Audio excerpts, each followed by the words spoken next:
Guys बात करेंगे एक स्विंग ट्रेड की। जो आपकी स्क्रीन पे आ रहा है इसकी नहीं बात करेंगे, इसकी कभी और करेंगे। बट दूसरे स्विंग ट्रेड की बात करेंगे। और ये स्विंग ट्रेडिंग का ज्ञान देने से पहले आपका पहला क्वेश्चन होना चाहिए कि भाई अपनी पोजीशन तो दिखाओ, कहीं आप भी सिर्फ एनालिसिस करके पोस्ट करते रहते हो क्या चार्ट? क्योंकि मैं पूरा ट्विटर देखता हूँ और इंस्टाग्राम, यहाँ पे बहुत सारे चार्ट होते हैं कि यहाँ ब्रेकआउट हुआ था, यहाँ बाय करना था, यहाँ सेल करना। लेकिन trading is all about execution. ठीक है, एनालिसिस करने से कुछ नहीं होता कि ये ब्रेकआउट आ गया बाय कर लो। एग्जीक्यूट करना आना चाहिए। अगर आपको एग्जीक्यूट करना आता है तो ही आप ट्रेड कर सकते हो, वरना आप कुछ मर्जी कर लो, आप कुछ नहीं कर सकते। ठीक है, कई बार मेरे को क्लियर ब्रेकआउट दिख रहा होता है बट मैं एग्जीक्यूट ही नहीं कर पाता, तो उस चीज़ पे ज्ञान देने का कोई पॉइंट नहीं, राइट? तो ट्रेड चलते हैं, हमारा ट्रेड है ईडी पावर सिस्टम पे। और जिस दिन लिया था उस दिन मैंने ट्वीट भी करा था, राइट? 3:11 के आसपास। जब भी ट्वीट करा होगा, ट्वीट का कोई परफेक्ट टाइम नहीं होता, कॉपी करने के लिए नहीं है लोग कॉपी कर सके। मैं जनरली एक जर्नल रखने के लिए बस ट्वीट करता हूँ। फिर तो समझ लेते हैं क्यों ट्रेड लिया, क्या रीजनिंग थी, क्या स्टॉप लॉस था, कैसे लेना चाहिए और मैं कैसे सेल करता हूँ। ठीक है, सब कुछ डिस्कस कर। सबसे पहले तो चार्ट को हमेशा जूम आउट कर लेता हूँ मैं थोड़ा सा, और मैं चले जाता हूँ बड़े टाइम फ्रेम। बड़े टाइम फ्रेम पे जाना ज़रूरी है ये देखने के लिए कि बड़े टाइम फ्रेम में हमारा क्या ट्रेंड चल रहा है। तो बड़े टाइम फ्रेम में अगर आप देखो, मेरी एंट्री से पहले, यहाँ पे मेरी एंट्री से पहले स्टॉक अप ट्रेंड में या हायर हाइज बना रहा है। मेरी नज़र में स्टॉक पास हो गया था। आ गए हम डेली में, और डेली में आने के बाद भी स्टॉक अप ट्रेंड में, ठीक है, हायर हाइज बना है। जब इसने प्रीवियस हायर हाई बनाया, उसके बाद इसने करेक्ट करा। करेक्ट करने के बाद ये साइडवेज रहा है लगभग कितने दिन, अगर आप देखोगे 29 से, तो मतलब 15-20 दिन, 20 दिन देखो आप, 20 दिन तक टाइट एकदम, बिल्कुल एक ही रेंज के अंदर फिक्स्ड साइडवेज रहा। ठीक है, और यहीं पे मैंने इसको शायद यहाँ से ट्रैक करना शुरू करा था, और मैंने इसका लगा रखा था कि जब ये इसको तोड़ेगा अपने, तो मैं बाय करूंगा इसको। क्यों? ये सारे रीसेंट हाइस का हुआ। अब आपने देखा होगा ये दो कैंडल के अंदर भी तोड़ के वापसी आया है। ठीक है, और ऐसा हो सकता है, ऐसा नहीं होता कि मार्केट में ऐसा नहीं होता। बहुत बार होता है मार्केट में ब्रेकआउट आता है बट वो फेड हो जाता है। फेड हो जाता है, आप एग्जिट ले लेते हो और यू मूव ऑन, या फिर आप उसे होल्ड करते हो स्टॉप लॉस के साथ। कुछ कर नहीं सकते हो, उसका कोई सोल्यूशन नहीं है। तो अगर आप ऐसे सवाल भेजते हो ना कि मेरे को फेक ब्रेकआउट कैसे पता लगेगा, तो कोई तरीका नहीं है। ठीक है, मार्केट एनवायरनमेंट पे भी होता है। अगर मार्केट हेल्दी नहीं है, मार्केट में आपको अप ट्रेंड नहीं दिख रहा, पूरी मार्केट हेल्दी नहीं है, तो ऑब्वियसली आप स्किप कर सकते हो, छोटा साइज कर सकते हो। सस्टेन हो तो बढ़ा सकते हो साइज को। दूसरी चीज़ क्या देखता हूँ मैं, देखता हूँ वॉल्यूम। वॉल्यूम में अगर आप आराम से देखो तो जो भी अप मूव आ रहा है उसमें हैवी वॉल्यूम है, क्योंकि ये रैली आई थी अप मूव की, हैवी वॉल्यूम। जो सेल ऑफ आया इसमें नो वॉल्यूम। ठीक है, छोटी छोटी वॉल्यूम्स की वो है डिप्स, बट मेनली ज़्यादा वॉल्यूम कब है, जब बाइंग आ रही। तो जैसे ही ये स्क्वीज होने के बाद ब्रेकआउट आया था, मैंने इस ब्रेकआउट में बाय करा था। और मेरे मेरे कुछ सेलिंग रूल्स हैं, वो पर्सनल सेलिंग रूल्स हैं, आप अपने हिसाब से बना सकते हो। कई लोग 2 आवर पे बुक करते हैं, कई लोग 3 आवर पे बुक करते हैं, कई लोग 5 आवर पे बुक करते हैं। तो मैं क्या करता हूँ, मैं जनरली 50% ऑफ माई पोजिशन में बुक कर लेता हूँ 3 आवर पे, और बाकी को मैं कंटिन्यू रहने देता हूँ। बाकी को मैं टारगेट नहीं बनाता, बुक नहीं करता। मेरे को जब तक मार्केट अप ट्रेंड में, मैं उसको लेके बैठा रहता हूँ। ठीक है, अब देखो मैंने 50% बुक कर ली थी 176 पे, जहाँ पे मेरा हो गया था 3 आवर का ट्रेड। जबकि अगर आप देखो तो ये इसने स्क्वीज करके एक और ब्रेकआउट टाइप दिया।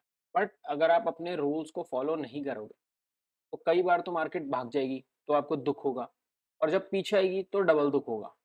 डबल दुख क्यों होता है? क्योंकि आपने अपना रूल नहीं फॉलो करा। इंसान को दुख पैसे से ज्यादा ये होता है, डिसअपॉइंटमेंट होती है अपने आप। यार मैं डिसिप्लिन डिसिप्लिन ही नहीं फॉलो कर पाता। अगर मैं डिसिप्लिन फॉलो कर रहा हूँ ना, तो मेरा कॉन्फिडेंस बढ़ रहा है, डबल हो रहा है। मेरे को पता है कि मैं अपने रूल्स अच्छे बना रखे हैं और मैंने फॉलो करता हूँ। मेरे को अपने आप पे ट्रस्ट बिल्ड होता है। ठीक है, तो आपके जो रूल है ना, उन पे टिके रहो, चाहे जो मर्जी मार्केट सिनेरियो हो। ये मैंने बुक करा 3 आवर पे, उसके बाद मैंने कुछ भी नहीं करा। अगर आप देखो तो ये ब्रेकआउट पे ऐड करने वाला ब्रेकआउट था ये, और इस दिन मेरा मन भी था, लेकिन आई एम ओवर इन्वेस्टेड। मेरा जितना मैं एलोकेट कर सकता हूँ उससे कई गुना ज़्यादा मैं एलोकेट कर चुका हूँ कैश मार्केट में, स्विंग ट्रेडिंग में। मैंने एफएनओ वाले फंड्स यूज़ कर रखे हैं, अभी इक्विटी में डाल रखे हैं, तो मैं और बाय नहीं कर सकता। ठीक है, ये मेरी लिमिटेशन हो रखी है अभी। बट कोई नहीं, फिर जब तक बढ़िया चल रहा है चलने दो। और आज जाके मैंने देखो 50% बुक कर लिया था, तो 50% बचा, उसका जो 25% था वो मैंने बुक करा यहाँ पर। 204 पे जो आज बुक करा मैंने, ठीक है? अगर आपको ये देखना हो मेरा बुक और सिंपल सा रीज़न है बुक करने का अगर मैं आपको बताऊँ तो, जब वीकली पे जाके चार्ट देख रहा हूँ ना, वीकली पे थोड़ा-सा हम ओवर एक्सटेंड हो गए हैं, ठीक है? वीकली पे अगर आप इसकी मूवमेंट देखोगे ना अभी, ज़ूम कर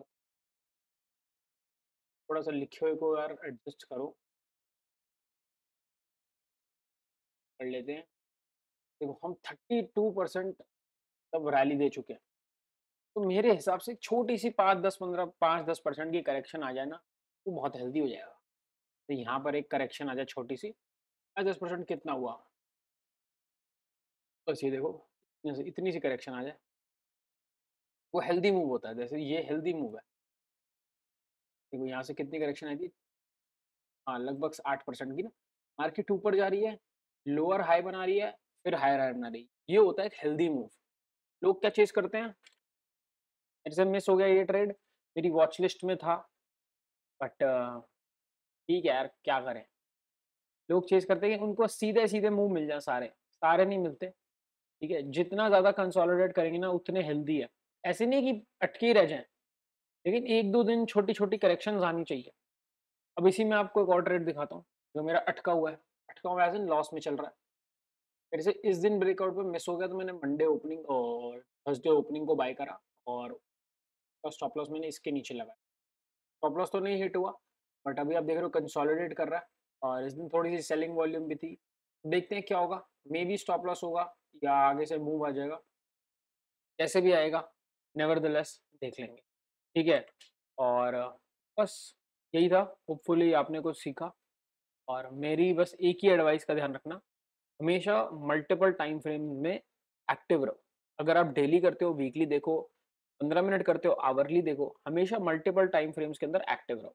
अगर आप एक और चीज़ देखो, मैं ज़ूम आउट कर दूँगा ना अभी, तो वॉल्यूम पे ध्यान दो एक बार को। वॉल्यूम किस किस टाइम पे आपको ज़्यादा लग रही है? स्टॉक अप ट्रेंड में और बाइंग में वॉल्यूम लग रही है। तो आप ऐसे स्टॉक में सिर्फ बाइंग अपॉर्च्युनिटी ढूँढो। सेलिंग अपॉर्च्युनिटी मत ढूँढते फिरो ऐसे स्टॉक में, ठीक है? और अब आपने इतनी देर तक अगर वीडियो देखी है एंड तक, तो मैं आपको 1-2 स्टॉक्स वॉच लिस्ट में बताया था जो मेरी हैं, जिन पे मैं अग्रेसिव पोज़ीशन बनाने के लिए रेडी हूँ। जो कि पहला स्टॉक है दीप इंडस्ट्रीज़। क्यों? पहले बड़े टाइम फ्रेम पे चलेंगे हम।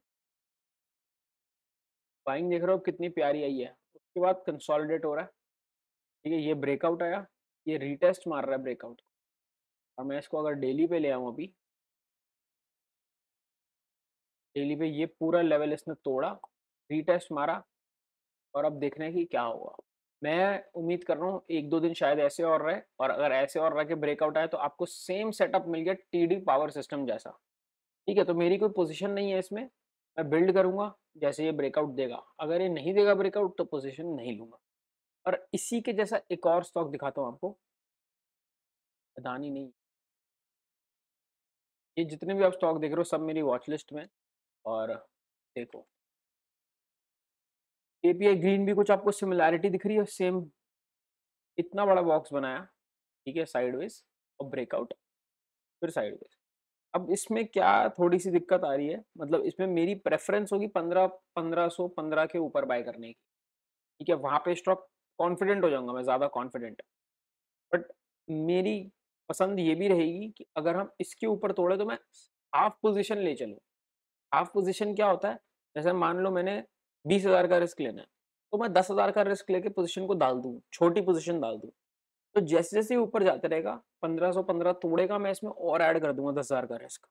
क्योंकि वहाँ पे मैं डबल कॉन्फिडेंट हूँ। अभी मैं इतना कॉन्फिडेंट नहीं हूँ, तो मेरी वॉच लिस्ट में है और अब देखो तो फ्लैग भी बना रहा है ये, इसीलिए मैं चाह रहा हूँ हल्का सा गैप अप खुल के तोड़ दे, तो मज़ा आ जाएगा। ठीक है? और देखो, इतनी बड़ी रैली दी है इसने, 31% और कितना बड़ा इसने पुल बैक 8%। तो ये चीज़ें ना आपको स्टडी करनी पड़ेंगी, कि मार्केट 30-40% के मूव के बाद कितनी करेक्ट करती है, एक स्टॉक कैसे मूव करता है, उसे कितने पे बेचना है, टारगेट्स रखो, सब कुछ मतलब इन चीज़ों को जितना हो सके स्टडी करने की कोशिश करो। और अगर आप इस स्टॉक में देखो, मैं एक और रीज़न है मैं क्यों बोल रहा हूँ, मैं थोड़ा-सा कम कॉन्फिडेंट हूँ, सेलिंग वॉल्यूम्स। सेलिंग वॉल्यूम्स हल्की-सी ज़्यादा है, तो जैसे ये जो सेलिंग के एरियाज़ है ना, जैसे ही ये क्लियर होंगे, 1515 जैसे ही क्लियर होगा मेरे हिसाब से, मैसिव बाइंग आएगी और देखते हैं बाकी क्या होता है। आप अपनी वॉच लिस्ट में रखो, इनको मेरे साथ ट्रैक करो, ठीक है? Thank you for watching. Hopefully किसी ने कुछ ना कुछ तो नया सीखा ही होगा। और अगर आप चाहते हो कि मैं और ऐसी रेगुलर वीडियोस बनाता रहूँ स्विंग ट्रेडिंग पर, तो नीचे कमेंट कर देना, क्योंकि जनरली लोग सिर्फ ऑप्शन बाइंग में इंटरेस्टेड होते हैं कि हमें क्विक पैसा बताओ। वो इन ट्रेड्स को 10-10, 20-20 दिन होल्ड करना पड़ता है, बट ये बहुत अच्छा पैसे देती हैं और कम इन्वेस्टमेंट पे। ठीक है, याद रखना, ऐसा नहीं है कि आपको 1-1 करोड़ की पोजीशन लेनी है। आप 1-1 लाख से 20-20, 30-30, 40-40 हज़ार कमा सकते हो, राइट? तो थैंक यू फॉर वॉचिंग और भाई सब्सक्राइब कर देना।